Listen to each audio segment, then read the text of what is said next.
샬롬, 하나님과 동행하는 새벽기도회 달라스 임마누엘 교회 권성철 목사입니다. 오늘도 하나님과 동행하며 풍성함을 누리시는 저와 여러분 되시길 주님의 이름으로 축복합니다. 오늘 말씀은 사도행전 26장 23절에서 29절까지의 말씀입니다. 곧 그리스도가 고난을 받으실 것과 죽은 자 가운데서 먼저 다시 살아나사 이스라엘과 이방인들에게 빛을 전하시리라 함이니이다 하니라. 바울이 이같이 변명하매 베스도가 크게 소리내어 이르되, 바울아, 내가 미쳤도다. 내 많은 학문이 너를 미치게 한다 하니, 바울이 이르되, 베스도 각하여, 내가 미친 것이 아니요 참되고 온전한 말을 하나이다. 왕께서는 이 일을 아시기로 내가 왕께 담대히 말하노니 이 일에 하나라도 아시지 못함이 없는 줄 믿나이다. 이 일은 한쪽 구석에서 행한 것이 아니니이다.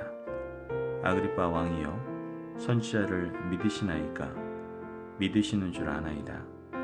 아그리빠가 바울에게 이르되, 내가 적은 말로 나를 권하여 그리스도인이 되게 하려 하는도다. 바울이 이르되, 말이 적으나 많으나 당신뿐은 아니라 오늘 내 말을 듣는 모든 사람도 다 이렇게 결박된 것 외에는 나와 같이 되기를 하나님께 원하나이다 하니라. 아멘. 하나님의 말씀입니다. 여러분, 우리 부모님들 시대에 간절한 소망, 바람이 있다면 아마 자녀들이 훌륭하게 성장하는 것일 겁니다. 이를 위해서 부모님들은 자녀 교육에 힘을 쏟고, 비록 자신은 가지지도 또한 누리지 못할지라도 자녀를 위해서는 어떤 것도 아끼지 않으시죠. 제가 아는 목사님은 시골에 부모님들이 계셨는데 그 신학대학 학교 공부시키기 위해서 등록금을 내는 그 시기가 되면은 땅을 팔고 소를 팔았다라는 이야기를 들었습니다. 아마도 부모님 마음에서는 자신이 배우지 못하고 살아가다 보니까 힘드니까 정말 자녀들은 잘 배워서 좀 더 편하게 살았으면 좋겠다라는 그러한 부모님의 마음이 아니었을까라는 생각을 해보게 됩니다. 우리는 부모님의 극진한 사랑을 받고 대학생활, 사회생활, 그리고 어른이 되어서 또한 좋은 배우자를 만나 결혼을 하게 되죠. 그리고 한 가정을 이루게 되고 우리도 부모의 자리에 서게 되죠. 그런데 우리가 부모의 자리에 서보니 예전에 우리 부모님의 삶처럼 살아간다는 것이 쉽지 않다는 것을 깨닫지 않습니까? 부모님처럼 정직하고 자신의 일에 최선을 다하며 산다는 것 굉장히 어려운 일이다라는 것을 우리가 느끼게 된다는 것이죠. 저는 이렇게 생각합니다. 믿음을 가지고 한평생 하나님께 엎드려 기도하며 자녀를 위해서 살아오신 부모님들은 이젠 좀 당당하셔도 된다라고 생각합니다. 당당할 뿐만 아니라 정말 자녀들에게 너는 나를 본받는 그러한 사람들이 되라고 말씀할 충분한 자격이 있다라고 저는 생각합니다. 오늘 본문을 보니까 바울은 자신을 본받으라고 당당하게 말하고 있는 것을 우린 보게 됩니다. 벨리스 총독은 임기를 다 채우고 본국으로 돌아가게 되죠. 그리고 벨릭스 후임으로 베스도가 오게 됩니다. 유대 총독이 바뀌니까 유대인들은 다시 베스도에게 찾아와서 바울을 다시 고소하죠. 베스도는 유대인 지도자들과 바울을 불러놓고 그들의 이야기를 차례대로 듣게 되는 것을 보게 됩니다. 그 자리에서 바울은 로마로 가서 황제 앞에 정식으로 재판받겠다라고 선언을 했죠. 그들은 로마 법에 따라서 바울을 로마로 보낼 수밖에 없게 되었어요. 하지만 베스도는 그렇게 바울을 보낼 수가 없었던 거예요. 그 이유는 적절한 사유를 기록해서 보내야 했기 때문이죠. 그 때문에 베스도는 다시 바울을 불러서 그의 이야기를 들으려고 했던 것이죠. 마침 그때 총독 베스도를 문안하기 위해서 예루살렘에서 손님이 찾아왔습니다. 바로 헤롯 아그리빠와 그의 아내 버니게였죠. 베스도는 그들을 함께 동석시켜서 바울의 이야기를 듣게 됩니다. 바울은 이 자리를 복음 전할 수 있는 좋은 기회라고 여겼던 거예요. 왜냐하면 헤롯과 그의 아내 또 총독 앞에서 말씀을 전한다는 것 쉽게 찾아올 수 있는 기회가 아니었기 때문이죠. 바울은 때를 얻든지 못 얻든지 복음을 전하는 일에 최선을 다했습니다. 사도행전 22장에서 사도 바울은 체포를 당했지만 많은 유대인들과 로마 군인들 앞에서 어떻게 했습니까? 복음을 전했어요. 24장에서 바울은 벨릭스 앞에서 복음을 전했고요. 26장에서는 베스도와 헤롯, 그의 헤롯의 아내 앞에서 복음을 증거하고 있는 것이죠. 사도 바울은 1차, 2차, 3차 선교여행을 통해서 훈련받은 결과 세계 방방곡곡을 다니며 어떤 상황이라도 복음을 전할 준비가 되어 있었던 것이죠. 여러분, 바울의 이런 모습을 보면 우리의 나약함과 준비되지 않은 그런 약함을 다시 한번 보게 됩니다. 그리고 회개의 자리로 나아가게 됩니다. 우리도 바울처럼 어떤 상황이 있든지 누구를 만나든지 복음을 전할 준비가 되어 있어야 돼요. 믿음 생활을 하고 예수 그리스도의 피로 거듭난 사람이라면 어떤 상황에서도 복음을 전할 수 있는 그런 믿음과 당당함이 우리 가운데 있어야 할 줄을 믿습니다. 아멘. 바울은 그들 앞에서 말씀을 전하면서 결정적인 한마디를 하게 되는데요. 23절 말씀을 보면 곧 그리스도가 고난을 받으실 것과 죽은 자 가운데에서 먼저 다시 살아나사 이스라엘과 이방인들에게 빛을 전하시리라 함이니이다 하니라. 여러분 말씀을 보면 사도 바울은 예수 그리스도의 사역을 전하다가 예수님의 고난과 부활을 당당하게 증거하고 있는 것을 보게 됩니다. 그런데 바울의 이러한 말은 자신에게 굉장히 불리하게 작용할 수 있는 것이었거든요. 지금 바울의 상태가 어떤 상태입니까? 재판을 받고 있는 중이었고요. 로마에 가서 다시 재판을 받아야 되는 입장이었어요. 그리고 지금 상황은 자신을 로마에 보내야 할 이유를 베스도가 직접 듣고 기록하는 중이었다라는 것이죠. 그런데 사도 바울은 담대하게 예수님이 고난받고 부활하실 것에 대해서 전하고 있는 거예요.